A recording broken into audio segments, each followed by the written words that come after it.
Bienvenue chez Les Incorruptibles. Les Incorruptibles, c'est beaucoup plus qu'un podcast. C'est un mouvement hebdomadaire qui a pour mission de faire briller les secrets du web.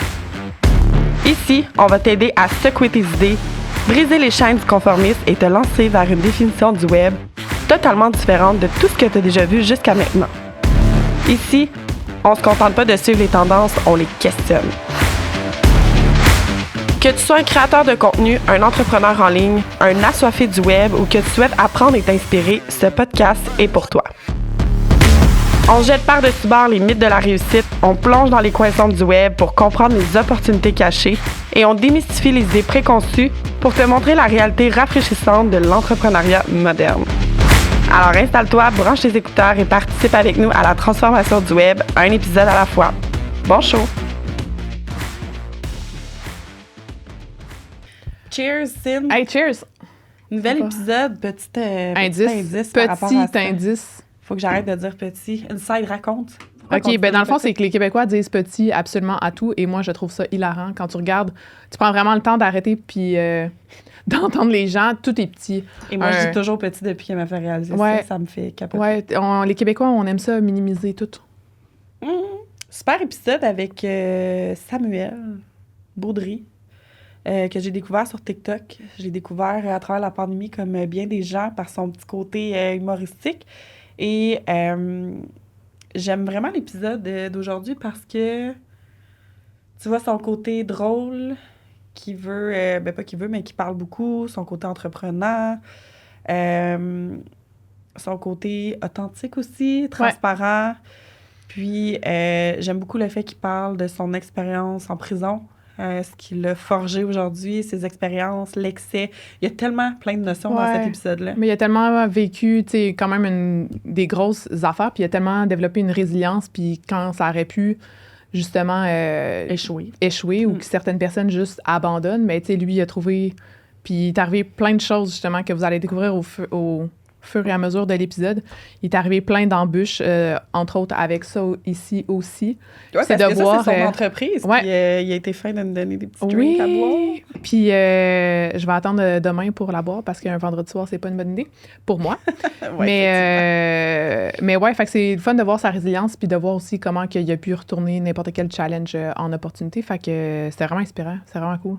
Puis c'était vraiment le fun de voir ces différentes entreprises, les projets qu'il y a, parce que c'est un créateur de contenu, c'est un entrepreneur, un papa, quelqu'un qui a vécu plein d'épreuves. Puis je pense que ça va être vraiment inspirant pour vous de voir ce côté-là humain de Samuel, qui, si vous le suivez sur les réseaux sociaux, je pense que vous allez découvrir, sa personnalité encore plus. Ouais. Parce que ce qu'il projette sur les réseaux sociaux pour le suivre depuis longtemps, ben c'est exactement ce qu'on a... Ouais, puis c'était le fun de voir ça, justement, que l'humain derrière les réseaux sociaux était exactement la personne qu'on a eue en discussion. Fait que c'était vraiment cool pour ça. Fait que bon épisode. N'hésitez pas à liker, commenter. Ça encourage toujours. Puis j'aime savoir mes petites incorruptibles. Mon Dieu, je te frappe. Et genre, elle parle pas. Au. J'aime savoir mes petites incorruptibles avec moi qui puissent, que vous puissiez partager également par rapport à elle. Hein? Fait que cheers. Bon épisode, gang. Bienvenue dans l'épisode. Merci. Des Incorruptibles. Bienvenue dans le studio, Sam. Merci beaucoup. Je sais que tu es déjà venu ici, mais bienvenue quand même dans notre studio. Incorruptibles. Je mets un petit peu en contexte. Moi, en 2020, j'étais en pandémie comme tout le monde et je te découvre parce que j'ai rien à faire sur les réseaux sociaux. Yeah! Je te découvre. En fait, tu faisais beaucoup de vidéos avec un Français. Ouais. Ma première question, c'est-tu ton ami? Tu le connais-tu? C'est un très bon ami. OK, parfait. C'est vraiment un gars qu'on s'est rencontré sur les réseaux. Puis le monde nous disait qu'on se ressemblait physiquement, mais les deux étaient dans... Très cute, d'ailleurs. Il est très cute, ça. Très beau français. Quentin, mais c'est un globe-trotteur lui-même. Il se promène partout. Il a vécu à plusieurs endroits. Il a vécu aux États-Unis. Fait que c'est un gars qui est ouvert culturellement. Des fois, les Français sont un peu plus coincés. Fermé, rigide, ouais. Lui, zéro. Fait qu'on s'est vite rapprochés à distance. Puis on a voyagé à Nice ensemble, aller voir un autre de nos amis français qu'on a vraiment eu beaucoup de plaisir. Puis là, il s'en vient l'été prochain ici vivre un petit moment à Montréal. Cool. Fait que très bon ami, puis ouais. Ah, c'est non, merde. Moi, j'ai découvert, c'est ça. Il faisait des vidéos genre la France versus... Québec. Le Québec. Puis là, il donnait des expressions genre des bobettes, c'est quoi? Puis là, il était comme... chouquette, justement. Incroyable. C'était quoi des bobettes? Puis voyons. En tout cas, j'ai commencé à le découvrir comme ça.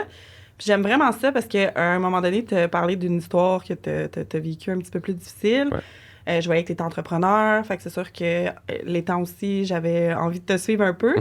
Puis j'ai vraiment été touchée par ton histoire, que tu as osé de nommer cette histoire-là. Puis on va en parler un petit peu plus tard. Ben oui, avec plaisir. Mais j'étais comme, wow, tu sais, dans une autre vie, j'étais travailleuse sociale. Fait que c'est exactement pour cette raison-là, les gens qui vivaient certaines situations puis qui avaient l'opportunité d'évoluer puis de se développer là-dedans puis de revenir en force avec un apprentissage que j'étais comme, wow, je me suis lancée là-dedans exactement pour ça. Fait que j'ai trouvé ça vraiment cool pour vrai que t'en parles. Puis je te vois, là, c'est vraiment nono ce que je vais dire, mais je te voyais vraiment comme, tu sais, l'entrepreneur qui fait un peu des niaiseries. Fait que t'as plein de sujets un peu plus où tu niaises. Oui, 100%. Sans ton côté drôle. Puis t'es très sérieux dans des sujets aussi dans ton contenu. Fait que t'es papa, créateur de contenu, entrepreneur. T'as ton entreprise ici aussi qu'on va parler tantôt. Ouais. Fait qu'à part ça, mettons, tes 50 entreprises, c'est quoi? Comme je disais avant qu'on commence le podcast... T'en as vendu une couple. J'en ai vendu une couple. Je veux dire, j'ai toujours été un gars multitask un peu qui fait beaucoup de choses. Puis des fois, c'est à mes dépens. Là, je veux dire, des fois, quand tu dis que t'es on focus un peu ou t'es dilué, ça a été moi, je pense, la majorité de ma carrière parce que je suis vraiment un gars passionné. Mais la passion, des fois, me fait aller dans des zones que, tu sais, je devrais juste me concentrer sur une business puis un autre projet qui me pop en tête. Puis j'ai souvent pensé que j'étais pas créatif dans la vie parce que je jouais pas de musique ou... Mais je me suis rendu compte que je dessine pas, je sais pas ces affaires-là. Ma créativité est vraiment dans les projets, dans l'entrepreneuriat. Puis je dirais pas que je suis le meilleur gestionnaire ou le meilleur... Bon pour lancer des projets. Je suis bon pour avoir des bonnes idées. Fait que je pense que j'ai des bonnes idées dans la vie puis je veux tout le temps les mettre en œuvre.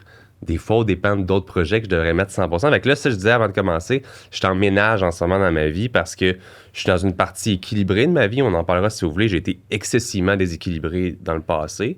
Maintenant que j'ai des enfants, je dis pas que c'est la seule chose qui m'a rendu équilibré, mais je suis dans une belle partie. Je vais avoir 30 ans le mois prochain. Je suis comme juste à une belle époque de ma vie qui, j'espère, va durer très longtemps. Mais j'ai comme réussi à commencer à tasser des projets qui me passionnaient un peu moins pour focaliser un peu plus sur ceux qui me passionnent réellement, donner du temps que j'ai besoin de donner à mes enfants, parce que j'ai envie de leur en donner aussi, reprendre du temps pour moi aussi, que je suis le premier à m'oublier, à me mettre de côté tout le temps. Fait en ce moment, mes projets, j'ai Mindblow. J'ai le podcast ordinaire que je mets énormément de temps et de passion là-dedans aussi. Ouais, qu'on voit beaucoup passer justement sur TikTok. Exact. J'ai du e-commerce, je fais du dropshipping pour différents petits projets. C'est un peu plus melting pot, je te dirais. Je suis un gars qui il va avec des trending. Je sais pas comment on peut le dire en français, mais par exemple, il y a eu la mode des ugly sweaters. Des tendances. Ouais. Fait que c'est un dropshipping de tendance. Fait que ça, moi, c'est juste quelque chose que j'ai commencé très jeune. J'ai réussi à bâtir un bon capital avec ça. Fait que je le continue parce que c'est payant. Je sais qu'il y a des gens aujourd'hui qui disent dropshipping, c'est plus aussi intéressant, puis c'est différent. Moi, ça fonctionne encore, fait que je le garde. Je connais zéro ça. Dropshipping, c'est quand, par exemple, tu achètes des produits d'un autre fournisseur. Mettons, je dis n'importe quoi, je veux vendre des chandails, mais je veux pas posséder d'inventaire. Fait que je trouve une compagnie qui vend tel chandail, mais moi, je le vends au client, puis quand je reçois la commande, j'envoie la commande à l'autre. Okay, je comprends. Lui envoie la commande au client, puis moi, je gagne le margin entre tout Mais ça. mon Dieu, tout le monde devrait faire ça. Là. Oui. C'est très... de gérer un inventaire, puis de... Ouais, mais tu sais, c'est ça, c'est que ça prend les tendances, faut que tu suives généralement les choses, ou sinon, faut que tu sois capable de bâtir ou de capitaliser justement autour de ça. Si toi, ça dépend si tu veux avoir un brand, si tu veux ne pas avoir de brand. Fait que ça dépend de plein d'affaires. Il y a énormément de possibilités. Il y a beaucoup, c'est le genre d'affaires faciles facile, simple à lancer, mais qui peut rapidement mourir. Fait qu'il faut tout le temps, comme tu l'as dit, c'est bâtir un brand, c'est ce que tu veux habituellement, parce que tu veux le long terme. Ouais. Toujours capitaliser là-dessus. Au final, moi, c'est plus tout le temps des tendances que j'ai trouvé une belle recette de mon côté, mais que des millions de gens essaient de faire puis ça fonctionne pas. Fait que je me sens chanceux là-dedans, mais je le garde un peu par égoïsme financier présentement, mais Mindblow, je suis tellement passionné que ce n'est pas l'entreprise qui fait le plus d'argent dans mes poches à moi présentement. Mais t'as du plaisir. Mais à long terme, c'est ça. Mais ça, t'es en train de bâtir un brand, puis tu sais, à quelque part, c'est que tu peux utiliser ton capital ailleurs pour venir justement... combler. En fait, financer justement les autres projets qui sont vraiment plus passion en attendant que ceux-là, ils décollent parce que quand tu as ton burn à toi, ça prend plus de temps justement c'est exactement ça. À décoller. Fait que tu as un beau jeu. Là, un leverage. Ouais. Fait que tu sais, c'est avec cette compagnie-là que j'ai acheté mon triplex. Le triplex, on a bâti un centre de coiffeur pour ma femme. Fait que tu sais, comme c'est du cash flow pour lancer des projets ou faire des trucs de ce côté-là, investir en immobilier. On parlait crypto avant que j'arrête, tu sais. Toutes des choses comme ça. Ben, t'es quelqu'un qui aime les tendances, fait que j'imagine que tu testes. Un peu trop. T'es curieux. Ah ouais, t'es clairement curieux. Je suis du genre à essayer, puis je dois me planter. Puis je suis quelqu'un qui a besoin, on en parlera aussi, je veux pas, j'étais en prison, on en parlera plus tard si vous voulez. J'ai besoin des leçons pour apprendre. Puis justement, des fois, c'est des grosses problématiques. Fait que pour répondre à ta question, finalement, Mindblow, podcast ordinaire, le dropshipping, fait que le e-commerce. Puis je me considère comme une propre entreprise en moi-même aussi maintenant que la création de contenu, où est-ce que j'ai jamais vraiment fait ça dans le passé, mais depuis que j'ai le podcast, les gens reach out à Samuel pour des collabs, pour le payer, fait que je me suis jamais vu influenceur, whatever, c'est pas ce qui m'intéresse dans la vie, je suis vraiment un entrepreneur. Non, mais t'es clairement un créateur de contenu, c'est 100%. un entrepreneur qui crée du contenu, puis en soi, t'as beaucoup d'abonnés, fait qu'il y en a qui vont te considérer comme... C'est que toi, l'influence est un byproduct Oui. versus... Ma job à 100%. Ouais, ça, puis je pense que les compagnies apprécient parce qu'ils voient la vision que j'ai business, je veux pas. Puis comme tu l'as dit, ben j'essaie d'amener un brin d'humour que avant je comprenais rien de TikTok puis ces choses-là. Ah ouais, c'est surprenant je comprenais rien. que tu dises ça. Ah, rien là. Tu sais, les danses, les affaires, je comprenais rien à ça. Je voulais juste mentionner mes business, amener ça, puis j'étais comme, oh, c'est pas la solution. Puis finalement, quand j'ai commencé à être moi-même, arrêter de juste essayer de, voici ma canette, voici, juste être moi-même, je me suis rendu compte juste que... Juste qui te tentait, là. Oui.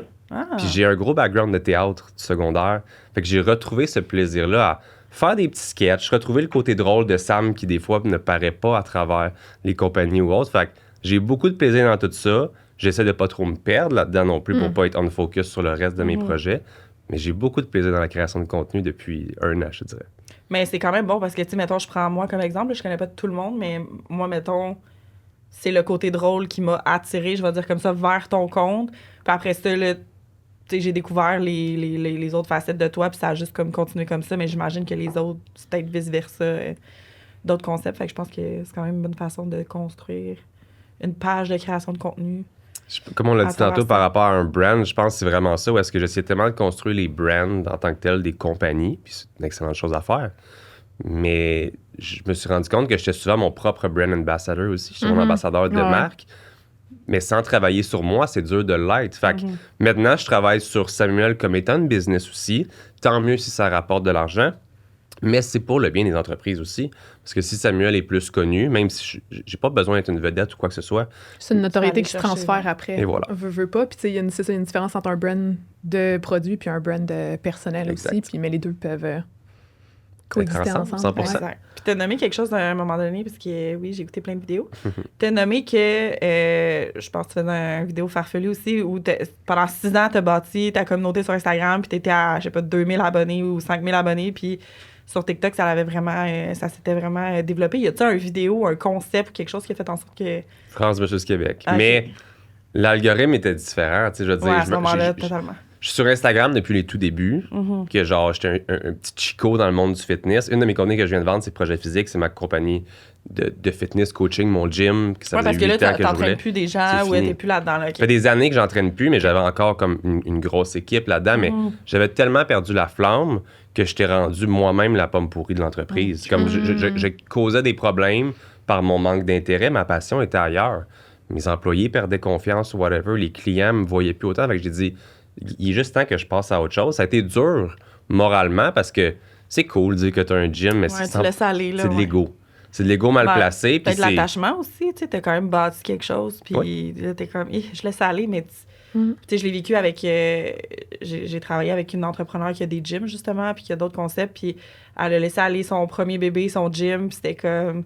C'est mon gym, là, c'est mon premier, je peux pas, puis elle a finalement laissé aller, mais c'est parce qu'elle a tellement d'autres projets, justement. Oui, c'est parce que ça prend juste d'accepter aussi de laisser aller, ça prend une force incroyable, parce qu'il y en a qui vont s'acharner, là, puis s'accrocher à des choses, juste, justement, comme tu dis, par ego, mais...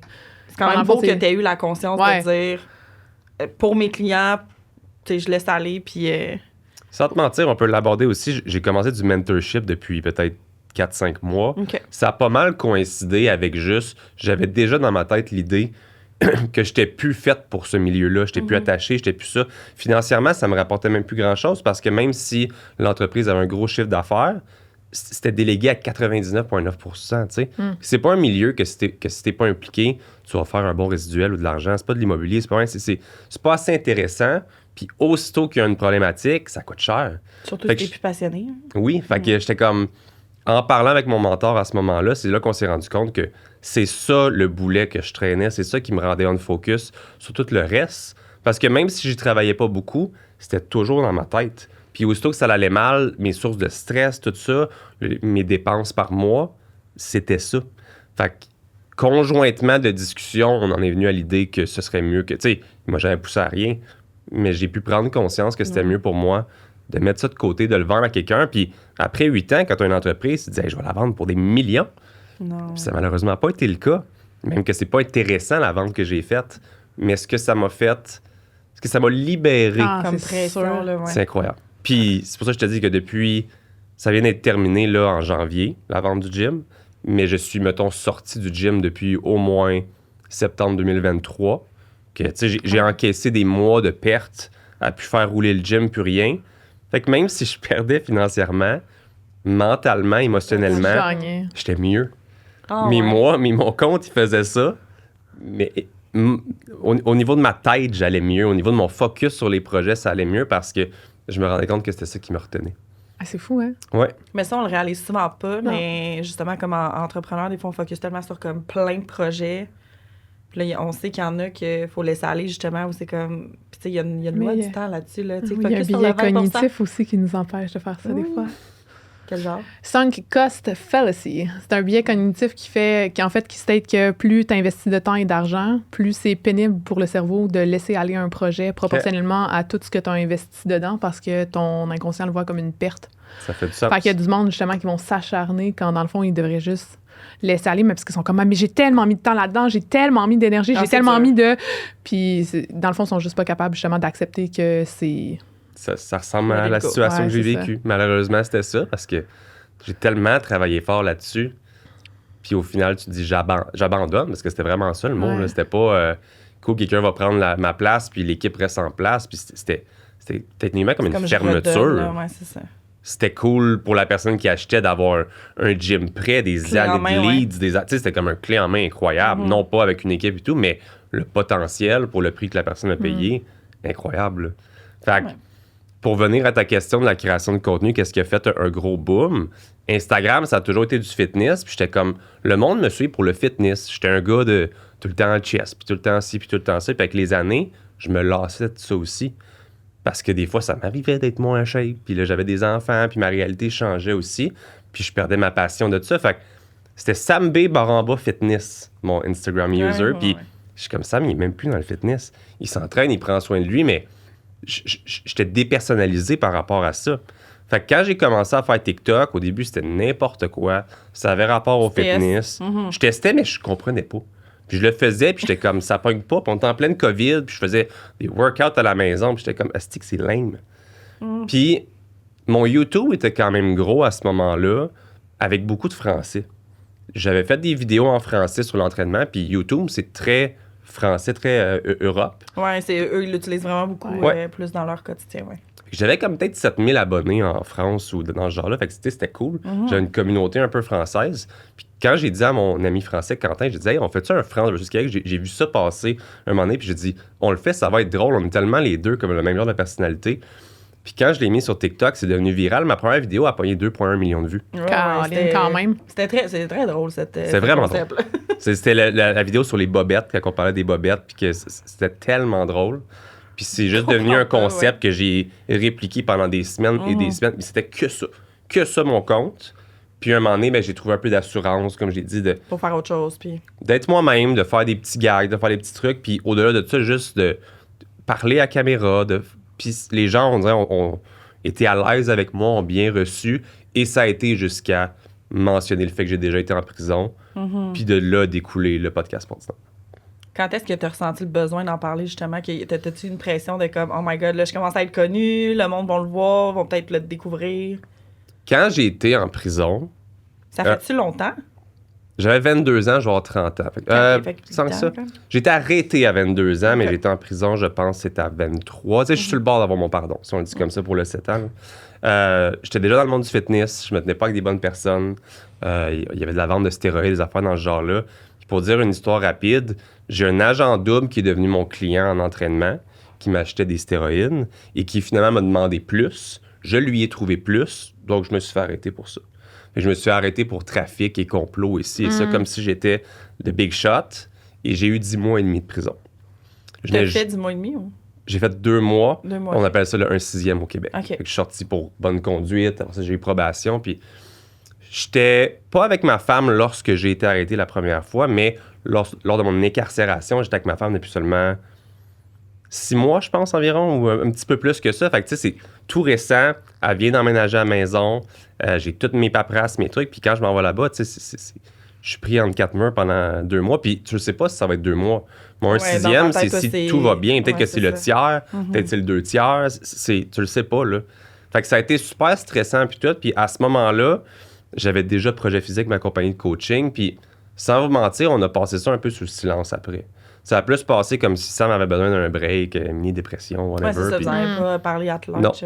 les gens qui le savaient, mais pas beaucoup de gens le savaient. Mais je pense que si on recule, là, mettons 7-8 ans, en parler de même ouvertement, je pense pas que les gens avaient nécessairement la même ouverture. Je sais Tu pas. sais, dire quelqu'un va en prison, des fois, c'est Peut-être. gros pour des gens, là, ouais. Puis c'était mon thinking à ce moment-là aussi. C'était comme, tu sais, de cette expérience-là, j'ai perdu des amis, des clients, plein de choses que j'ai perdues. J'ai été stressé durant des mois.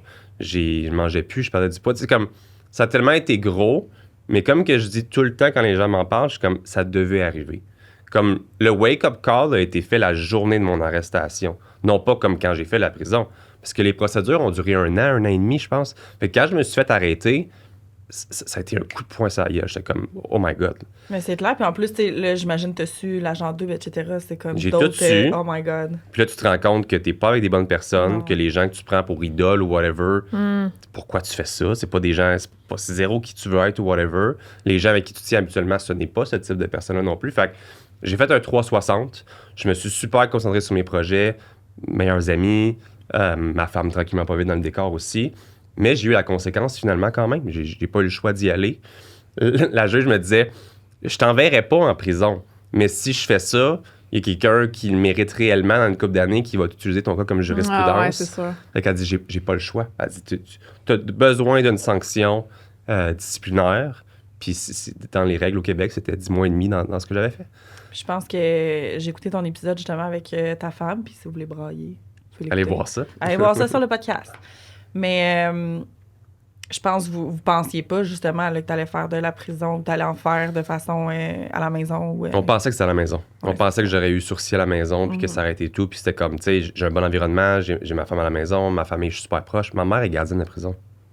Tu sais, qui c'est qui va en prison quand ta mère est gardienne de prison? Genre, ça n'a pas rapport, là. Fait que, J'imagine que c'était pas la même prison. ça l'était. Ah oui? Fait que Ah j'ai ouais? dû être transféré Ah! par raison de sécurité. Fait que, Ah, c'est sûr. ouais. Mais ma mère est retraitée depuis des années. Fait que même à ce moment-là, elle travaillait plus, elle était en arrêt de travail. Bref. Quand j'ai décidé d'en parler, c'est pas nécessairement que je me suis senti obligé ou rien. Je pense que c'était juste comme, justement, je commence à être un petit peu plus connu. Sans ego dans tout ça, c'était juste, je suis de plus en plus public. Ma compagnie, je vois que ça grossit tranquillement pas vite. Je suis comme, c'était la cancel culture qui commençait énormément, même si c'était déjà commencé depuis un bout. Je veux pas être la personne qui va se faire cancel pour quelque chose qu'il a fait et qui a tellement changé par après. Puis je le dis tout le temps, encore une fois, si j'aurais pas été en prison, je serais pas la personne que je suis aujourd'hui. Je serais probablement même pas ici avec vous aujourd'hui parce que ça a été le wake-up call que j'avais besoin. Je dis pas que tout le monde a besoin d'un wake-up call comme ça, mais moi, c'était absolument nécessaire. Puis ça m'a fait du bien au final. Puis je suis sorti une bien meilleure personne. Puis comme j'ai dit, j'ai coupé les mauvaises fréquentations. Puis ma vie va excessivement Tu l'as bien. juste bien utilisé Oui. cet apprentissage-là, ouais. Fait que j'ai dit, let's go, cancelle-toi toi-même. J'ai dit, Ben, on c'est va bon. juste le faire. Tu sais, moi, je crois dur comme faire que tout finit tout le temps par se savoir. Oui. Puis, sachant ça, t'es aussi bien mieux, justement, de come clean dès le départ, puis de dire comme, ben, voici. Mais après ça, tu peux pas revenir puis remettre d'en face à personne. Tu peux pas dire, ah, tu nous l'avais caché ou quoi que ce soit. Peu importe qui. Demain, on est carte une blanche. multinationale, puis j'ai genre TVA Nouvelle qui décide de faire de quoi là-dessus, puis je vais être comme, allez voir mon C'est pas TikTok, j'en ai nouveau, c'est fait ça. genre 45 T'es en épisodes. retard. Mon podcast, genre, On parle de ça. Ouais, c'est plein de monde ont vu ces affaires-là aussi, puis c'est ce que j'aime d'avoir été ouvert comme ça aussi, c'est que je sens énormément le respect des gens. Encore une fois, je l'ai pas fait pour ça. Mais ça a été cet élan de respect-là, puis d'ouverture, qu'avec un de mes associés, on a fait comme, pourquoi on lance pas un podcast? Puis on a cherché podcast ordinaire, on dit, mon histoire est atypique. Non, il y a d'autres personnes qui ont fait bien pire, qui ont eu de la prison. Tu sais, tout le monde a une histoire qui peut être Ben oui, cool ben aussi. Moi, je l'ai tourné au positif. je l'ai partagé, ça a bien passé. Trouvons des gens qui ont des histoires atypiques. Puis maintenant, je reçois des gens qui ont des compagnies qui valent des milliards, qui viennent sur mon podcast, puis qui me remercient donc d'être sur mon podcast, puis qui me disent j'ai donc un respect pour toi, pour ton histoire, puis ça, puis je suis comme, tu sais, j'aurais peut-être plus jamais le faire. Puis encore une fois, comme on dit, mettons, tu veux te faire engager quelque part, puis tu le fais, puis la personne apprend que tu as un dossier, ça va peut-être mal passer. Ben, c'est que des fois, c'est de l'omission aussi. Puis, de l'omission volontaire, pour moi, c'est un mensonge parce que, en fait, tu le fais de façon volontaire. Ouais. Puis, la transparence inspire la confiance aussi. Si tu le sais que quelqu'un ne cache rien là, dans la vie, là, tu ne peux pas faire autrement que faire confiance à cette personne-là parce que tu le sais que tu vas tout savoir. Puis, tu le sais que tu as exactement le portrait exact, puis qu'il n'y a rien de caché. T'as pas de squelette dans le placard. Voilà. C'est comme ton armoire, rouvre-la, la voici, elle est là. Mais je pense que ça prend beaucoup de travail sur soi quand même parce que ça peut, au contraire, tellement faire peur de dire comme tu dis ça. Tu sais, que t'aurais pu te faire ultra ramasser, puis t'en as sûrement eu des commentaires. Ouais, plein, là. Puis les classiques. TikTok, le classique, pas de photo de profil, puis son nom, c'est genre je t'encule, puis genre, il t'écrit. User 98. Genre, puis il dit comme c'est sûr que t'as échappé le savon dans la douche. Tu sais, je suis comme. Mais ça faisait tellement rien, puis ça, c'est une chose que j'ai énormément travaillé sur moi avec les années aussi. Là. Avant, chaque commentaire m'affectait. Maintenant, si tu hates, j'en ris, puis j'ai du plaisir dans tout ça, mais tu sais. Comme tu disais, par la transparence, le jour où j'ai rencontré ma femme, notre première date, ben, ça a été comme, juste te dire, j'ai fait ça, puis je risquais d'aller en prison, puis elle, c'est comme, juste te dire, j'ai la tourette. Ça a été comme, OK, les cartes sont sur la table, on sait chacun à quoi s'attendre. C'est bon. Ah, ben c'est parfait. T'as pas de fausses attentes non plus, tu te feras pas repogner dans un coin en arrière, il y a pas... Exactement. Mais là, justement, t'as eu, ou en tout cas, t'as plusieurs business encore, t'as plusieurs projets, t'es papa, t'as-tu, comment tu fais pour gérer ta vie? En plus, la création de contenu, c'est quand même une grosse job. Pas facile. Non, parce que pour vrai, moi, je crois pas tant. Je crois pas, mais. Tu sais, il y a des gens qui vont dire l'harmonie familiale, c'est tellement facile avec des business, blablabla. Puis je suis comme, fuck, c'est sûr que non. Là. Je veux dire, je pense que tout le monde fait de son mieux pour donner le meilleur selon les besoins, etc. Mais ça doit pas être évident de tout créer ça. Mais là, ta blonde est aussi entrepreneur. Fait que j'imagine qu'il y a une réalité qui est peut-être comprise un peu, parce que des fois, ça... Comme je dis souvent, ma blonde, elle a son salon. Ma blonde a un profil un peu moins entrepreneurial que le mien, ce qui veut dire qu'elle est passionnée par la coiffeur. Fait que de son côté, elle a son salon, mais les filles sont toutes à la chaise là-bas, à location. Fait qu'elle, elle veut pas gérer d'employés, elle veut gérer sa paperasse, ses trucs, elle est bien là-dedans. Elle maîtrise ce qu'elle fait, elle est merveilleuse comme styliste, coloriste. Je vais pas dire tous les termes, je suis pas assez bon là-dedans. Pas un styliste. Et tout le kit, mais elle est super bonne dans ce qu'elle fait. Fait que je dirais pas qu'il y a une incompréhension, il n'y a pas la même réalité. Moi, je suis vraiment un workaholic. Là. Je veux dire, elle m'a connu, puis c'était du 24-24, 7-7. Puis j'avais pas de salon chez nous. Dans le fond, la chambre en haut, il y avait un salon qui était une petite pièce. Puis le salon en bas, énorme, toute cathédrale, c'était les bureaux. Tu sais, ma maison, ça ressemblait à un bureau de quand tu vas chez Remax. Genre, un bureau dans lequel tu dors. Genre, ça avait l'air de tout ça. Là. Fait qu'elle a évidemment changé tout ça rapidement en rentrant dans la maison. Mais j'ai toujours été un gars qui adorait travailler, mais j'ai toujours été un extrémiste aussi. Étant jeune, c'était les parties qui m'ont amené des mauvaises choses. Après, ça a été l'entraînement où est-ce que je ne vivais que pour l'entraînement. Je me réveillais le matin sans cadran parce que j'avais hâte d'aller m'entraîner, puis j'avais hâte de finir la job pour tourner m'entraîner une deuxième fois. Puis après, ça a été, tu sais, alcool, fitness, work. Work, c'était too much. J'étais sur l'adéral du matin au soir, non prescrit. Ouais, ça aussi, t'en as parlé beaucoup, que tu utilisais ça pour travailler, puis... J'étais un gars avec beaucoup d'excès, puis jamais je le disais pas dans l'alcoolisme ou les trucs, mais je pense que j'ai eu beaucoup de phases, puis ces phases-là viennent avec certains types de personnes, certains types d'amis, certaines, pas juste dépendances, mais comme des mauvaises choses qui viennent avec ça. C'est l'entraînement, drogue, alcool, fitness, c'est les stéroïdes, le travail, c'est adéral, vivance et compagnie. Fait que j'ai toujours eu un déséquilibre dans mon envie d'être équilibré à... Je veux juste performer. Je suis un gars qui veut performer dans la vie. Fait que ma femme a créé un équilibre sans le vouloir dans tout ça parce que, oui, j'ai eu d'autres relations dans le passé, mais peut-être que j'étais plus jeune, plus immature ou whatever, mais avec elle, j'avais envie que ça fonctionne. Fait qu'on se créait des temps. Je veux dire, tu sais, tu vas arrêter de travailler, là, parce qu'on va faire telle affaire ou on va aller au gym ensemble. Fait qu'elle t'a un peu cassé ça. Elle a pas mal cassé ça, ma femme. Puis mes enfants, encore plus aussi. Ouais, c'est ça. T'as pas le choix d'avoir une certaine routine quand t'es un enfant. Fait Pas le choix. Fait que c'est vraiment ça, je pense, qui a créé le meilleur équilibre pour moi, un peu avant d'avoir Maëva, ma petite fille, qui va avoir 4 ans bientôt. C'est fou comment ça passe vite. Ouais. C'est fou, hein? J'ai recréé mon horaire au complet en fonction de vouloir être un entrepreneur accompli, mais un papa présent aussi. Fait que je me suis dit, moi, je vais me lever tôt, je vais travailler jusqu'à midi, 1h. Après, je vais être avec mes enfants. Puis le soir, s'il faut que je retravaille un peu ou quelque chose, je le ferai. Mais sinon, tu sais, au moins, je vais travailler 6, 7, 8 heures le matin. Puis c'est ce que je fais, puis c'est ce que je fais encore aujourd'hui. Fait que je suis debout à 4h30, je travaille jusqu'à midi, 1h. Après ça, je suis avec mes enfants le lundi, mardi, pour faire c'est quasiment une deuxième journée. Si on veut aller au méga maze, au glissade, au whatever, il est 1h. Ouais, qu'on a le temps de faire. Encore, là, il est tôt encore. Après ça, oui, il y a la garderie avec des journées mercredi, jeudi, vendredi où est-ce que je travaille un peu plus. Mm-hmm. Mais en général, qu'est-ce qui m'a aidé à faire tout fonctionner, c'est vraiment de créer un horaire de vie qui fonctionnait pour être la personne que moi, je voulais être. Parce que j'en ai des gens que je connais qui veulent travailler plus qu'être présents, puis c'est pas nécessairement sans le vouloir, mais c'est comme, ils vont travailler le matin jusqu'au soir, puis les enfants, ils vont être là, puis ça va être là leur moment. J'ai la liberté de pouvoir choisir mon horaire quand même, mais je suis un gars qui veut travailler. Fait que je vais pas me lever à 7, puis finir à midi, puis je vais travailler un bon gros 7-8 heures, là, mais après ça, je vais être à 200% pour mes enfants. Il y a encore du work in progress de lâcher mon sel quand je suis avec eux autres, tu sais. Ouais, ben c'est toujours, tu sais, c'est ça, c'est ton outil de travail aussi, fait que c'est sûr que c'est toujours difficile, puis il y a de l'adaptation, on n'est pas parfait. Il y a des problèmes, il y a des employés, il y a des trucs, il y a tout le temps des situations à gérer aussi que j'essaie de travailler là-dessus. Encore là, c'est du constant progress. Ouais. Mais on a trouvé une bonne formule qui fonctionne bien. Les week-ends, je suis avec mes enfants, mais les week-ends, j'ai commencé à me lever quand même tôt.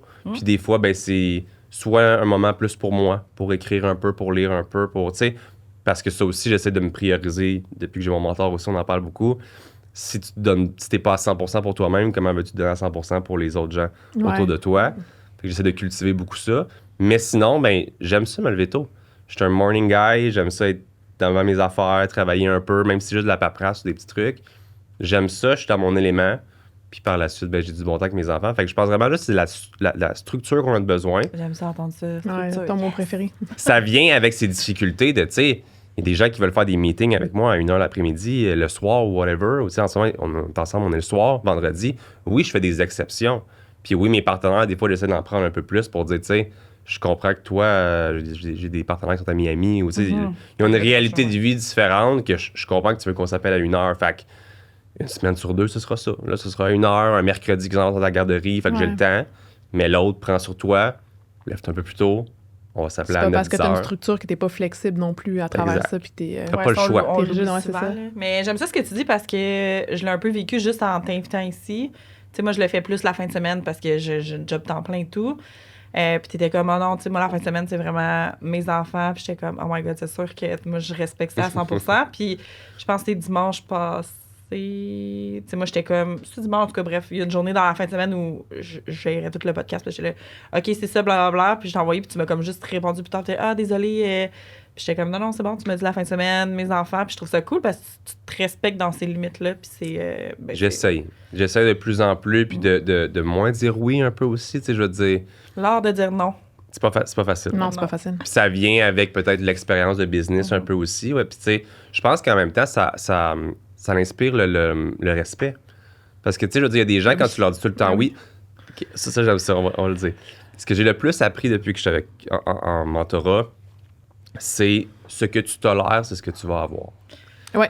Puis c'est une phrase qui résonne avec moi tout le temps, puis que c'est comme, si j'accepte que quelqu'un me paye tout le temps en retard, mettons un fournisseur pour MindBlow, pas un fournisseur, mais ou ça peut être un fournisseur, whatever, il va s'adapter à ça, puis il va toujours me le faire à chaque fois. Un commerce veut MindBlow, cool, tu sais payable en 30 jours, tu me payes toujours en 45 jours, puis je dis rien, ou je te dis hey, merci, tu vas toujours le faire, tu vas prendre ce 15 jours-là à ton avantage et non pas au mien.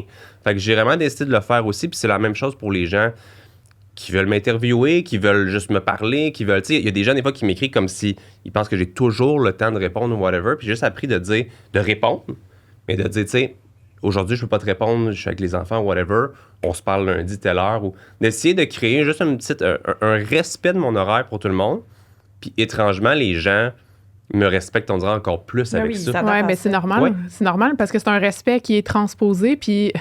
Moi, avant, je testais les gens à savoir à quel point je pouvais... j'étais vraiment une personne différente. Je testais les gens à savoir à quel point je pouvais les utiliser, on va dire comme ça.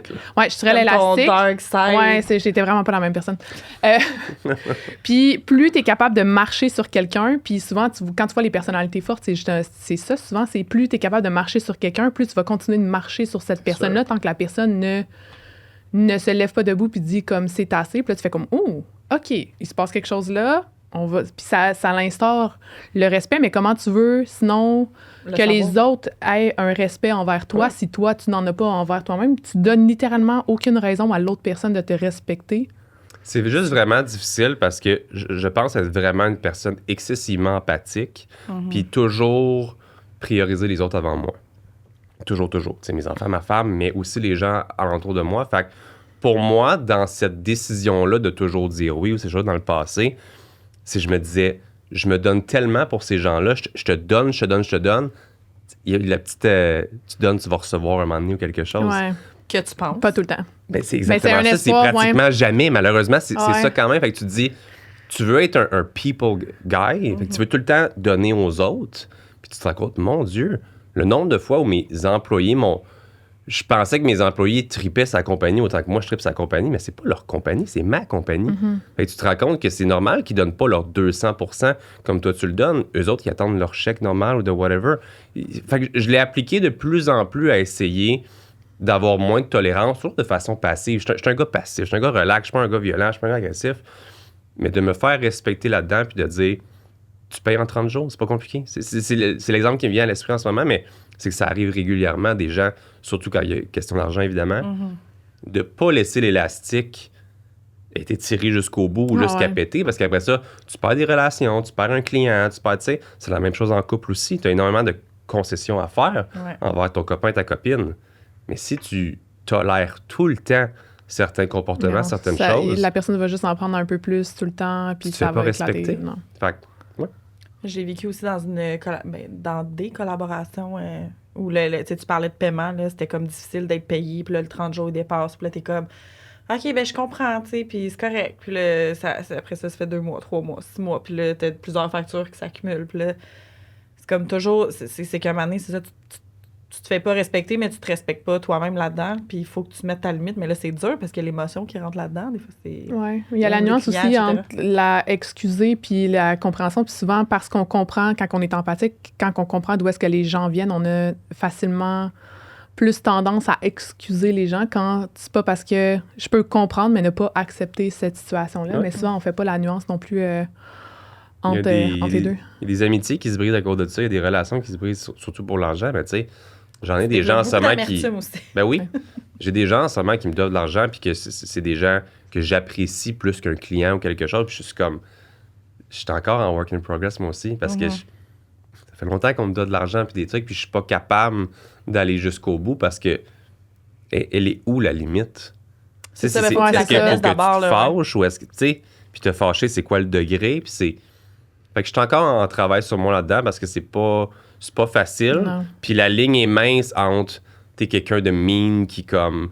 Mais je suis une bonne personne, mais en tant qu'entrepreneur, j'aimerais ça être un petit peu plus...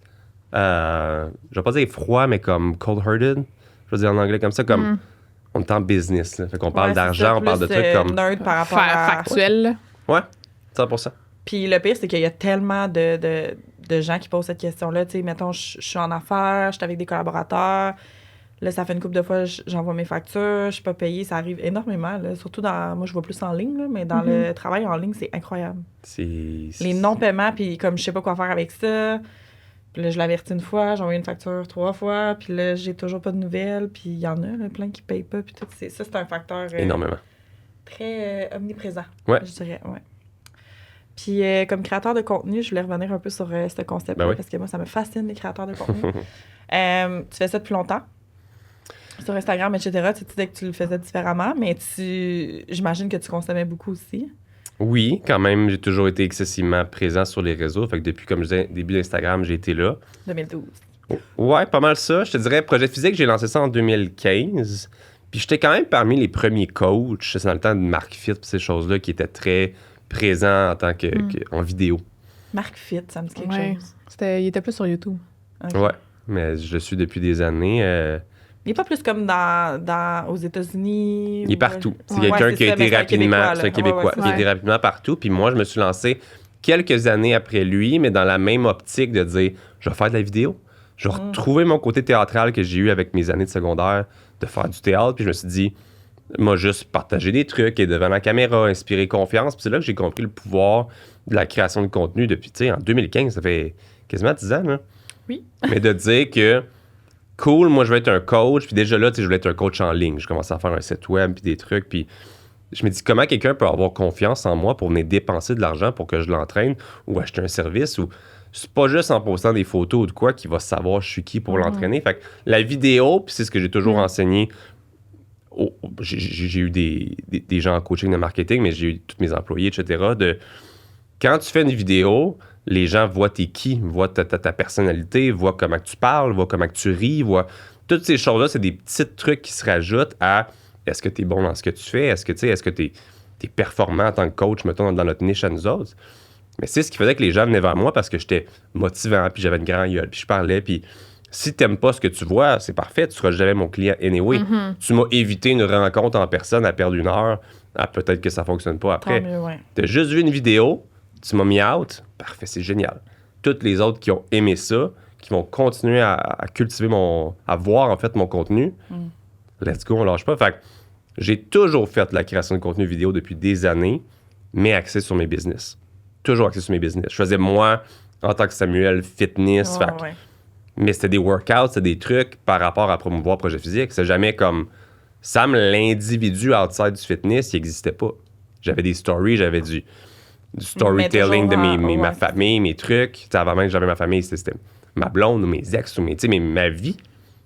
Mais quand j'ai vraiment commencé TikTok, puis ça me fait tout le temps rire parce que les gens aujourd'hui me connaissent à cause de TikTok. Ouais. Les gens m'arrêtent dans l'épicerie ou whatever pour TikTok, puis je suis comme, des fois, je trouve ça weird. Ouais, mais parce ça, que... j'allais dire, tu files comment, tu sais, je veux dire, je sais pas, quand on vous découvre, parce que, tu sais, pour nous autres aussi, vous êtes comme des personnes qu'on suit au quotidien. Puis c'est comme je te dis, j'ai travaillé avec des gens qui étaient entrepreneurs / influenceurs, puis t'es vois en vrai, puis tu sais, à un moment donné, ça devient juste normal, comme une personne normale, finalement. Hein, t'es 100%. Tout le monde. J'essaie de pas être on dirait weird. que dans notre tête, c'est comme des acteurs, des comédiens, on est genre, wow. Trouves-tu ça intrusif un peu, genre, quand que... Peut-être que je suis pas rendu au niveau d'être un top influenceur que tout le monde connaît, mais j'apprécie. Des fois, il y a des gens qui sont maladroits un peu. Hier, j'étais en conférence au Elevate à Montréal, puis énormément de gens sont venus me voir par rapport au podcast. Puis ils étaient comme, hey, on écoute ton podcast, c'est vraiment super. Comme, là, c'était cool parce que c'était un crowd d'entrepreneurs, puis j'étais comme, cool, ils me connaissent pour cette partie-là, puis ils apprécient, c'est cool. Quand je vais au Mega Maze avec mes enfants, j'ai des mômes qui viennent me voir pour me dire « Hey, j'ai vu ta vidéo où tu parles de ta vasectomie. » Là, je suis comme « On va-tu vraiment parler de mon pénis en live? » Là, genre, quand mes enfants, ils jouent là, puis les tiens là, je suis comme... C'est quand même drôle. Fait que, dans la vie de tous les jours, on me reconnaît pour TikTok, pour mes niaiseries. Dans des séminaires, des conférences, on me reconnaît pour le podcast. Fait que j'aime beaucoup ça. Là, mon prochain target pour, mettons, 2024, c'est... On va le dire, là, faire un peu plus de placement de produits par rapport à mes business à travers mon contenu, ou est-ce que je veux rester authentique parce que j'aime vraiment ce que je fais, même quand c'est humoristique, ou c'est juste du storytelling de ma journée, ou je pense que les gens s'attachent à ça aussi, un peu plus au personnage. Je pense que c'est une façon d'aller attirer des personnes à « Ah, tu sais, c'est cool, qu'est-ce qu'il fait, blablabla. » Ben, en fait, c'est que ça donne une opportunité aux gens de connecter plus à l'humain, à qui t'es, plus que... Oui. Puis après, ben, tu sors un produit, une nouvelle saveur, hey guys, si jamais vous voulez m'encourager, ben, juste ça va faire que des gens qui vont le faire, fait que c'est cool. Mais c'est un peu comme dans la vie de tous les jours. Si tu... Bon, je vais prendre mon milieu de travail, mais tu sais, si je cherche quelqu'un, je sais pas moi, pour peinturer chez nous, je vais faire bien plus confiance à mon ami qui me dit « Ah, ben j'ai vu ça » ou quelqu'un que je connais qui en a parlé sur les réseaux sociaux que monsieur, madame, tout le monde. Fait que ça revient un peu... si tu restes dans notre tête, même si c'est pour des niaiseries. Mais c'est pour ça aussi que les grosses compagnies, je pense à Nespresso, justement, qui engagent des acteurs que tout le monde connaît parce que ces personnes-là sont connues pour des traits de personnalité spécifiques, une symbolique spécifique, et ils veulent transposer ça sur un produit, mais ça revient au même. Si t'aimes la personne, ben tu dis, ben, s'il en parle, c'est sûr que je vais aimer ça. Fait qu'automatiquement... C'est pour ça que quand je fais des vidéos sur le compte de Mindblow, ben, c'est toujours les vidéos qui pognent le plus, parce que, I guess, que mon crowd va suivre un peu, ou que les gens vont relate un peu plus à mon visage qu'à un ambassadeur qu'on a à Toronto, ou whatever, que peut-être qu'ils connaissent un peu moins, whatever. Fait que, mais c'est le fun. Tu Tu trouves ça comment, les, mettons, je vais dire les influenceurs ou la crowd influenceurs d'avant versus aujourd'hui? J'aime bien, honnêtement, j'aime bien. J'ai croisé beaucoup d'influenceurs dernièrement, puis je suis pas capable de me mettre à leur place nécessairement. Puis je comprends, tu sais, même les acteurs, des fois, on en voit où croise Marc Dupré au Carrefour Laval ou whatever, puis tu sais, je me dis, crème, il sourit pas. Il me semble qu'il sourit pas aujourd'hui, puis là, je suis comme, pourquoi il sourit pas, Chris? Il me semble que. Non, ça Mais habitude, j'essaie de me mettre à sa place, je suis comme, il a pas envie d'être reconnu aujourd'hui, il veut juste faire ses petites commissions, puis. Fait que je suis pas à ce niveau-là où est-ce que. Mais j'avoue que ça doit être dur de tout le temps. Tu sais, tu vas, je sais pas, au centre d'achat, tu vas chercher quelque chose à manger, un café, puis tout le temps quelqu'un. Tout le temps. À ce niveau-là, je pense que oui. Au stade où moi j'en suis, c'est flatteur puis c'est cool. Là, c'est cool. Je vais au IGA, quelqu'un me dit quoi, ma blonde, tout le temps comme est-ce que ça gosse. Parce qu'elle me dit tu vas reconnaître au Costco, après ça on va au IGA, quelqu'un te reconnaît là. Puis je suis comme, ben c'est flatteur, c'est vraiment le fun pour moi. Puis c'est. Ben, ça prouve C'est que tu pas fais encore ouais. envahissant. C'est pas trop envahissant. C'est juste comme Fait une fois de temps en temps. Oui. Peut-être que les influenceurs, eux, c'est too much dans leur quotidien aussi, parce que la majorité que je croise, c'est plate, on souvent dans le cul. Fait que je suis juste honnête. C'est souvent ça. Fait que ça m'enlève l'envie d'aller vers ces gens-là. Puis ça me dit au contraire, j'ai pas envie d'être comme ça. Fait que moi, je travaille sur, si je rentre au gym, que je suis souvent quelqu'un de plus renfermé. Je suis quand même un gars introverti dans la vie. Mais aussitôt que tu brises la petite carapace, que j'aurais pu parler. T'es parti, là. Wouh! Vraiment. Mettons, je suis plus quelqu'un qui va se laisser approcher, puis après ça, je vais être ouvert, que de venir vers vous puis de vous jaser. Fait au gym, c'est ce genre d'endroit-là, mais que là, j'essaie de rentrer, puis là, je rentre sans écouteurs, j'essaie de faire une coupe de eye contact, un peu de sourire. Même si je vais parler à personne, je veux que qu'est-ce que je dégage, c'est exactement que qu'est-ce que je mets en ligne. Parce qu'en ligne, je suis pas un personnage. Je suis 100% moi. Fait que c'est dur pour moi de me prononcer puis de dire est-ce que si demain, il y a 200 millions de personnes qui me suivent partout puis que je me fais Tu vas avoir connaître, la même réaction, ouais. peut-être que je vais être écœuré. Là. Mon but, c'est même pas de me rendre à marketing, il va ça, peut-être changer rendu là, de dire bah, ça va peut-être être plus faceless ou on va approcher d'autres ambassadeurs. Peut-être. Oui. Ça me fait rire parce que j'avais vu une personne avec qui je travaillais justement qui son chum, tu sais, il recevait tout le temps des paquets à chaque jour, tu sais, un paquet, on avait, puis là, son chum, il textait « Wow, on a reçu ça, ça. » Puis comme à un moment donné, c'était genre « Si t'as encore un paquet devant la porte comme ça, vraiment, il était tanné, là, de recevoir des affaires à la fin. » C'est vrai que t'as comme une évolution à un moment donné, t'es comme « OK, là, je suis tannée d'avoir toujours un paquet de quelque chose, puis il faut que tu le déballes, puis il faut que tu le présentes, puis... » Mais moi, je trouve ça cool, mettons, je trouve qu'avant, pour être sur les réseaux depuis longtemps, puis consommer depuis longtemps, il y avait beaucoup de... Pas que c'était facile d'être influenceur, mais... Il y en avait beaucoup moins, je pense. Mais il y avait beaucoup de personnes différentes. Tu sais, c'était pas concret comme aujourd'hui. Ouais. On dirait que là, il y a plus d'humains là-dedans. Il y a plus d'humanité là-dedans. Dans les concepts que les gens vont développer, les gens font plus du bien. Puis je pense qu'on est en train d'un peu... plus appeler des créateurs de contenu que des influenceurs, justement. Tu sais, je trouve que les gens ont de plus en plus la misère avec le côté influenceur. Parce qu'ils associent avant, influenceur, c'était comme on place des produits, puis... Il y a un retour du balancier là, qui est en train de se faire, puis il y a un côté plus humain aussi qui est en train de... C'est comme si influenceur, c'était beaucoup axé sur tout le temps la vente, le physique, la beauté, les trucs, puis après ça, ben, les gens les suivaient de façon abusée, puis après ça, ben, c'était tout le temps du placement de produits puis des choses. Maintenant, la création de contenu est au moins axée sur de la création de contenu, puis des fois, on va plugger des trucs, je vais plugger des compagnies, on va plugger la mienne ou whatever. Fait que je pense que, puis je me considère encore, mettons comme ça, si on veut dire influenceur, micro-influenceur, même si j'ai beaucoup de personnes qui me suivent, je me considère encore dans un crowd qui est pas trop intense d'1 million, whatever, puis ce que j'apprécie, c'est un peu plus de qualité, un peu plus de relevance. Créativité aussi. Oui. J'ai travaillé avec plusieurs influenceurs dans le passé, autant pour Mindblow que d'autres choses, puis c'est tout le temps très, très décevant, honnêtement. Comme, oui, t'avais plein de clics, plein d'affaires, mais tu te rends compte que, mon Dieu, je paye une jeune fille de 22 ans qui look vraiment belle pour promouvoir quelque chose, mettons, comme ça. Je vais avoir, je sais pas, quelques milliers, quelques centaines de encore plus jeunes filles qui vont venir sur mon live. C'est même pas mon crowd, ma niche, mettons. Puis au final, ben, le 3/4 vont désabonner parce que c'était juste un concours, c'est quelque chose. Puis je me rends compte que... je me rends compte que mon tag était ça de gros, vraiment caché quand elle voit la canette. C'est quasiment comme...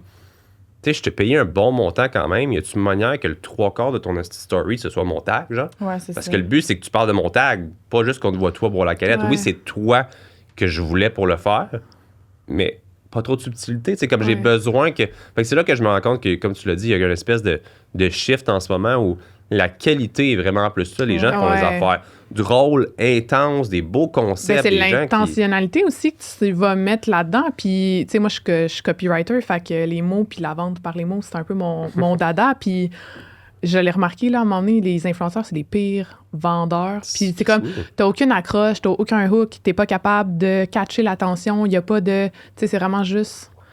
Mais on le voit de plus en plus de... Là, je pense à Fruits ou Pantene Prouvé.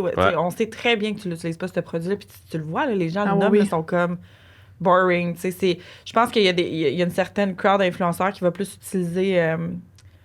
qui va plus se respecter en disant ben ça n'a pas rapport avec mon contenu, fait que non, je vais pas accepter cette collaboration-là. Ouais. Puis je trouve ça beau de voir ça. Puis tu sais, mettons, toi, dans ton cas, ce que j'aime, c'est que c'est ta business. C'est tes trucs à toi, c'est tes produits, il y a une histoire en arrière de ça. Puis d'ailleurs, on va sûrement parler de... Ça part d'où, mais tu sais, ça, j'aime mieux suivre ça que... J'ai reçu, tu sais, mettons, j'ai fait... puis tu sais, il y a plein de gens d'OD que j'apprécie puis que je trouve ça vraiment cool dans leur contenu. Mais mettons, j'ai fait OD, là, je fais juste comme placer plein de produits parce qu'ils doivent vivre puis ils veulent faire de l'argent, puis je comprends, mais tu sais, je trouve la crédibilité devient de plus en plus difficile à gérer. Tu le fais-tu pour les bonnes raisons aussi? C'est ça. Ça, souvent, c'est... je reviens à l'intentionnalité. C'est l'énergie est contagieuse. La raison du pourquoi tu fais X affaires, t'as beau pas le nommer, mais ça se sent quand même, tu sais. C'est pour ça que moi, en ce moment, qu'est-ce qui est collab, c'est vraiment plus axé vers le podcast. Fait que c'est vraiment des sponsors, des trucs dans ce genre-là aussi. J'en accepte quelques collabs personnels. J'ai beaucoup de collabs qui sont plus des invitations dans les restaurants, des trucs. Puis c'est cool, là. J'ai une belle petite famille. Je vais t'inviter à une affaire de gaufres et glaces qu'on va aller bientôt. Nice. Je vais le faire, le petit review, puis les trucs. Je vais peut-être rendu là, on verra. Mais tu sais, ça va être trippant avec la famille, puis tout. Puis je m'assure tout le temps, ce que tu m'offres, il faut que ce soit pour ma famille aussi. Comme je vais pas là pour...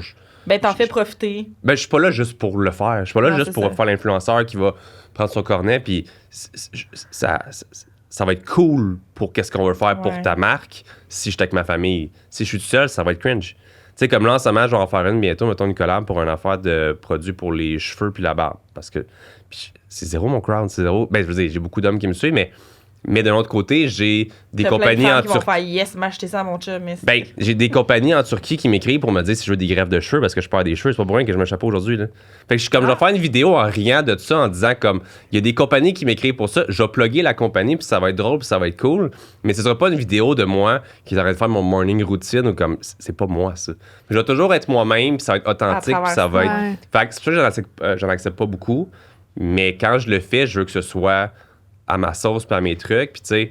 C'est ce qui est cool d'être... Que tu peux d'être... le tester puis l'utiliser puis en faire profiter, comme tu dis, ta famille. Puis c'est ce qui est cool de pas travailler juste là-dedans, c'est que j'ai pas besoin de cet argent-là. Tant mieux s'il y en a qui sont vraiment cool. T'sais, là, on s'en va dans un chalet tout payé dans pas long par un collaborateur, puis c'est donc cool, mais on va faire de l'excellent contenu pour eux autres aussi, tu sais. Mais s'il y a des compagnies que je ne raisonne pas, qui veulent me donner de l'argent pour faire ça, je vais jamais être fake puis faire des trucs dans ce genre-là comme ça. Probablement le fait que tu as la latitude financière, en fait, de pouvoir dire comme, ben j'en ai pas besoin. Fait qu'à ce moment-là, ben tu as 100% la liberté de choix de dire, ben j'ai pas à stresser que si je vais payer ou non mes bills à la fin du mois. Tu sais, je le sais déjà que j'en ai pas besoin. Vrai, fait que ça te permet... J'ai pas pensé à ça, mais c'est vrai que... C'est pas ma job. C'est un side. Tant mieux s'il y a du bénéfice de ça. Je le vois en ce moment, le bénéfice. Comme depuis que j'ai le podcast, ça m'a été mis sur un autre petit piédestal en tant que créateur de contenu, puis c'est très, très cool. J'apprécie beaucoup que les compagnies reach out, puis tout, puis c'est hot. Mais c'est pas l'objectif. Tant mieux. Ben, t'as des opportunités qui ressortent de ça avec le travail que tu mets. Puis, je le sais qu'un podcast, ça coûte cher, puis que c'est du temps, de l'investissement. Fait que c'est le fun quand les gens vont te donner leur soutien par rapport à ça. Puis, ça, je suis totalement d'accord. Puis, je trouve ça cool parce que tu l'utilises dans un effet positif pour tout le monde. Oui, parce qu'au-delà de ça, moi, ce que je bâtis en ce moment, c'est vraiment des contacts. Le podcast, puis ces choses-là, il y a des compagnies qui reach out, cool, mais connectons. Qu'est-ce qu'on peut faire ensemble? Qu'est-ce que je peux te donner pour te faire bénéficier? Puis, donner et recevoir. Je dis pas que je suis un gars qui donne pas sans recevoir. Je le fais énormément. Dans un contexte comme ça de partage, qu'est-ce qu'on peut faire ensemble? Est-ce qu'on peut rester en contact? Comme tous les guests qui sont dans mon podcast, justement, des gens qui c'est fou les chiffres que ces gens-là valent, ça me fait toujours capoter.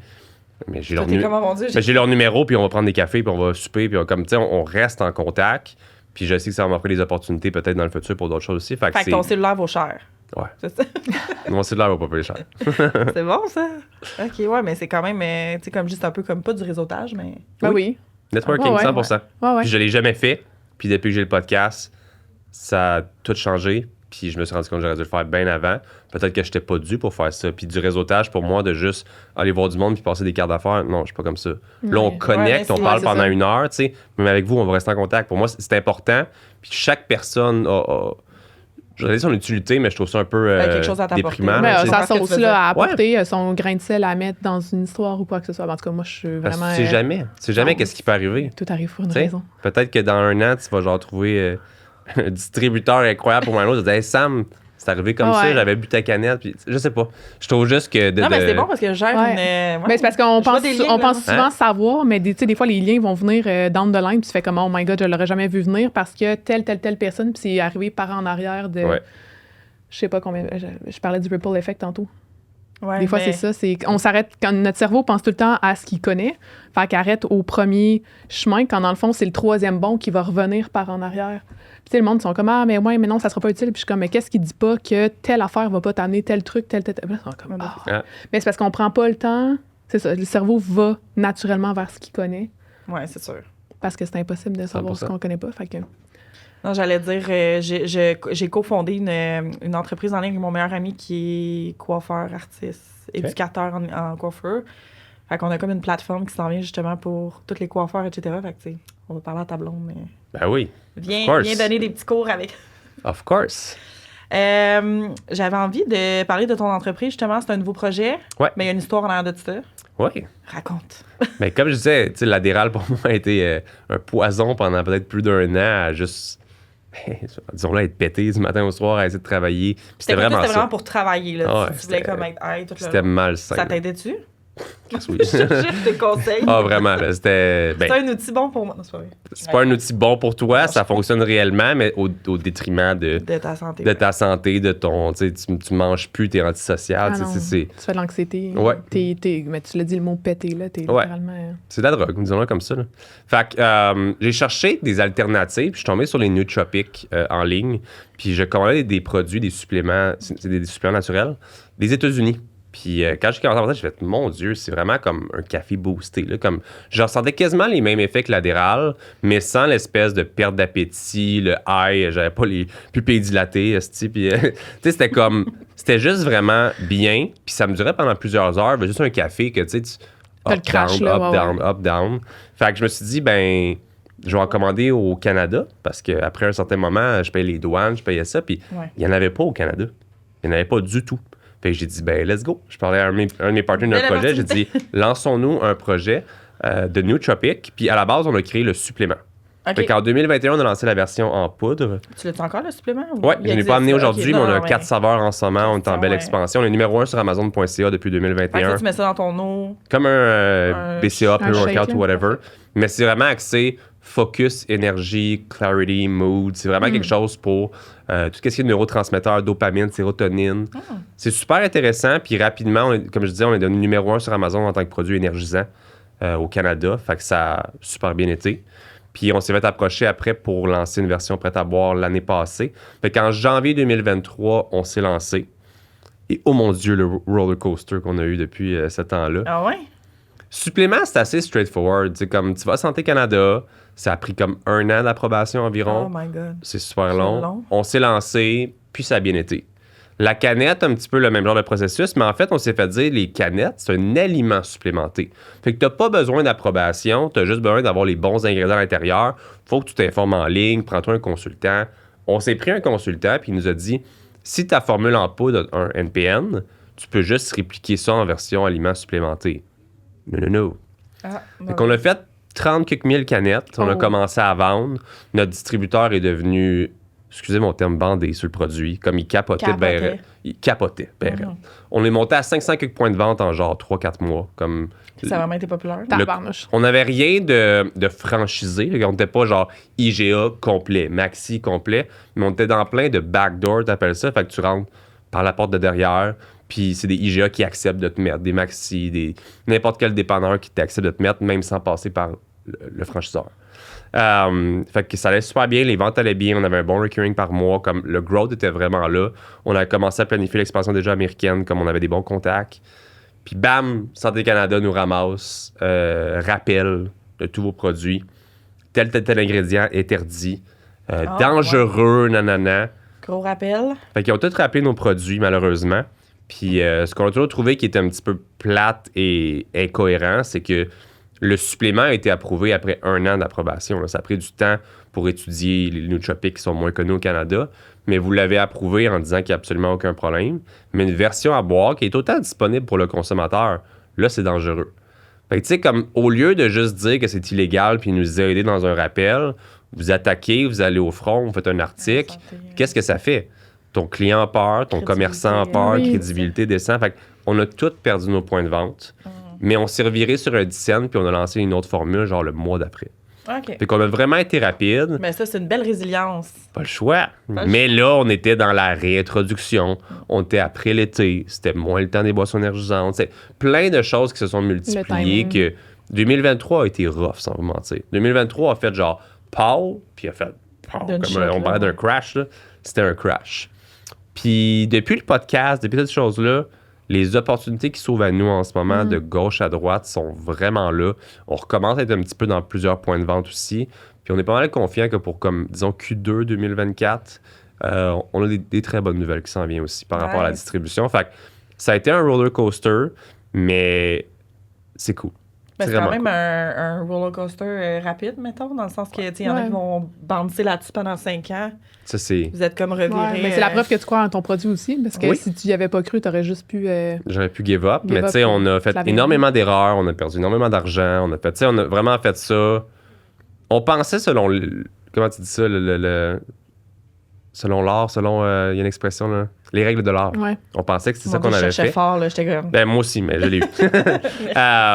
On avait regardé des consultants, on avait fait ce qu'on devait faire, puis on s'est quand même fait avoir, tu sais. Fait que c'est comme plate un petit peu la situation. Ça nous a énormément appris. On va faire des double, triple vérifications pour tout ce qui va venir dans le futur de tout ça. C'est une industrie qu'on n'avait jamais travaillé dans le passé, aucun de moi et mes partenaires. Mais en ce moment, on est sur une belle lancée, puis on s'attend à ce que ça aille bien et très vite au cours des prochains mois. On s'est entouré de bonnes personnes, de bonnes finances. Fait qu'on est solide, on est prête, puis on s'attend à ce que 2024-2025 soit très bon. Nice! Puis ça se vend juste en ligne? Là, en ce moment, dans le fond, les canettes sont en vente d'environ 85 points de vente à travers le Québec. OK. Fait que c'est progressif, mais comme pour Q2, comme je disais, on est pas mal certain d'avoir au moins une franchise complète. Mais là, on a des représentants, on est très actifs là-dessus.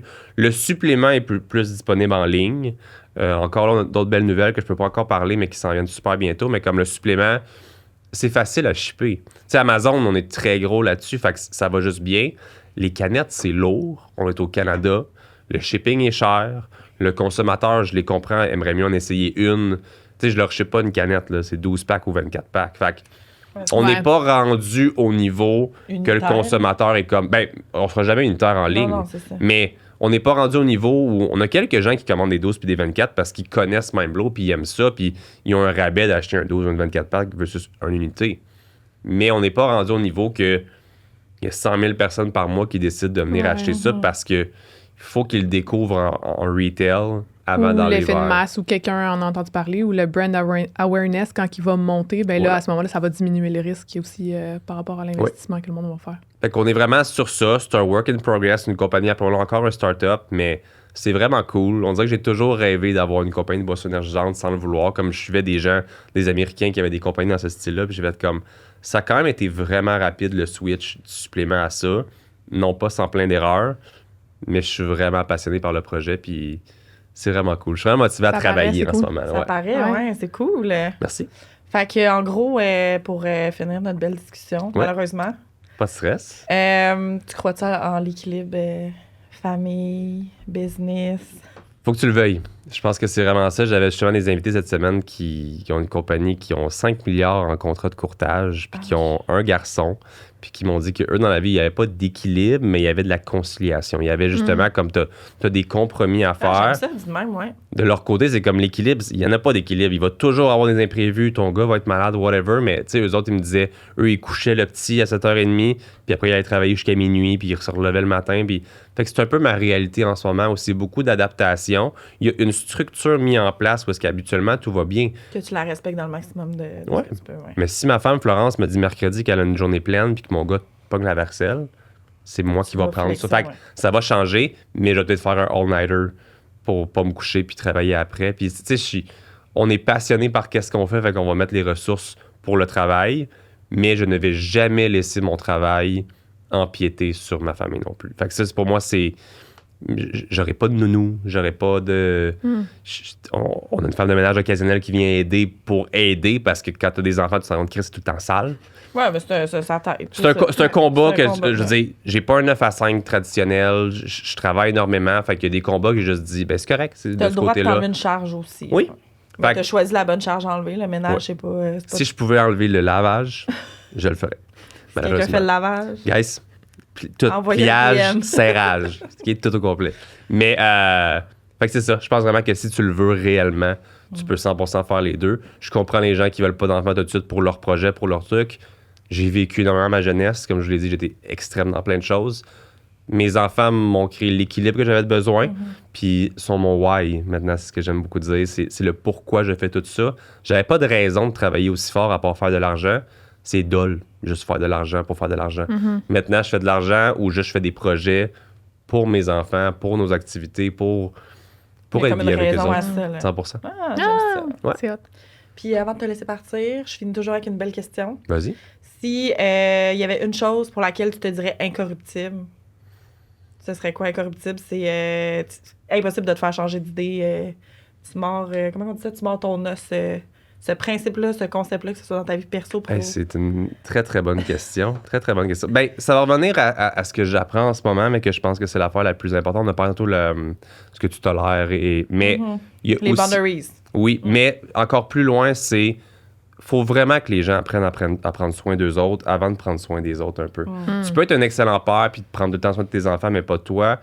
Je parle pas juste que physiquement, tu dois être sur le six-pack ou whatever. Je me dis juste que dans la vie, tu dois prendre soin de toi. Ça peut être un peu plus de développement personnel, un peu plus d'entraînement ou juste de sport. Prends soin de toi comme personne pour te donner à 200% pour les autres. Si toi, t'es toujours fatigué parce que t'es pas en forme, que tu manges jamais bien, que tu fais pas de développement personnel ou whatever, puis je dis pas qu'il faut être le gourou qui lit les livres de tout le monde. Juste prendre soin de sa personne. C'est comme ça que tu vas pouvoir prendre soin réellement des gens que t'aimes, peu importe c'est qui les gens que t'aimes, tes amis, ta famille, tes enfants. Fait que pour moi, c'est quelque chose, une notion que je mets vraiment de l'avant en ce moment, parce que si je suis pas la meilleure version de Samuel, comment je peux offrir la meilleure version à mes enfants et à ma femme? Enfants. Ben oui. C'est Ouais. drôle parce qu'on en parlait dans un autre épisode. Il y a Ouais. pas longtemps. Mais on parlait de ça justement, puis on parlait plus de leadership, mais tu sais, si t'arrives pas à offrir un certain leadership pour toi-même, tu peux pas gérer pour les autres. là. C'est impossible. T'apprends à te gérer, ouais. Fait que c'est vraiment ça que pour moi, ça changera pas, puis ça va être de plus en plus intense. Ou est-ce que, tu sais, on dit souvent dans un avion, t'es supposé mettre le masque avant de le mettre sur tes enfants. Ça sonne bizarre de temps aux oreilles encore. Aujourd'hui, quand on me dit ça, je suis comme Chris, il me semble que non. Mais c'est ça, si tu peux pas te sauver, tu pourras Tu vas pas sauver personne. Fait que c'est Exact. vraiment ça, J'aime le mot de ça. la fin. On finit de même. Merci. Merci beaucoup pour cette belle... ça passe tellement vite, j'ai ça. C'est pas Moi, grave. j'avais réservé pour 6 heures, 2 heures chacun. Ouais, je te Mais, filme. C'est tout le temps ça, les tout le podcasts. temps de même. On dirait que c'est- ça passe tellement vite. Au début, t'es comme, j'ai réservé 4 heures, mais après, c'est genre, ça passe tellement vite. Ouais. On peut te retrouver sur TikTok. Ouais, fait que maintenant, Si vous voulez Samedi voir, Fitness. Quentin, les vidéos. Samedi Samedi Fitness Fitness is gone. C'est Samuel Is dead. Baudry, barre en bas, partout. Samuel Baudry, sinon Mind Blue Energy, podcast ordinaire. Ouais, mais là, c'est ça, nous, dans notre intro, on va voir ça, puis on va pouvoir dire ce Let's qu'on en go. pense. Merci beaucoup. Merci à vous autres. Merci. Puis, prochain épisode, la semaine prochaine. Merci beaucoup. Let's go. Bye bye.